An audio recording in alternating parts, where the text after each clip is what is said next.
পুজো তো এখনো পর্যন্ত বন্ধুদের সাথেই চলছে। তো এবার আমি আমার বাড়ি মুর্শিদাবাদ, কালকে চলে যাব। তো তাই জন্য এই পুজোর সামনের কদিন কলকাতায় ঘুরে নিচ্ছি। আর কালকে থেকে, হ্যাঁ, কালকে থেকে আমি বনেদি বাড়ি অ্যাকচুয়ালি ঘুরতে শুরু করেছি। তো আজকে বদনচাঁদ রায়ের বাড়িতে এসেছি, খুব ভাল লাগছে। বনেদি বাড়ির, হ্যাঁ অবশ্যই, আভিজাত্যই আলাদা বনেদি বাড়ির, তো খুবই ভালো লাগছে।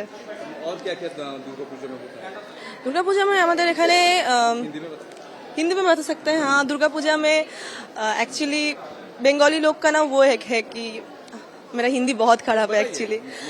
तो फ्रेंड्स फैमिली के साथ खाना पीना बहुत चलता है यहाँ पे। होल नाइट जग के पैंडल हॉपिंग करना, यहाँ पे थीम पूजो जैसा वो भी है। या फिर बौनेदी, बहुत अच्छा लगा। রাজবাড়িটা সবসময় এক্সাইটিং লাগতো, ছোটবেলা থেকেই একটা ইচ্ছে ছিল যে এখানে আসবো, দেখবো, ছবি তুলবো। স্পেশালি পুজো মানে তো ছবি তোলা অলওয়েজ। তো সেই মুহূর্তগুলোকে একসাথে করা, তারপরে বন্ধুদের সাথে প্ল্যানিং করা যে আসবো, এই যে পরিবেশটা, এটা তো সবসময় ভালো লাগে। এসেই দেখলাম ধুনুচি নাচ হচ্ছে, সেটাও ভালো লাগলো।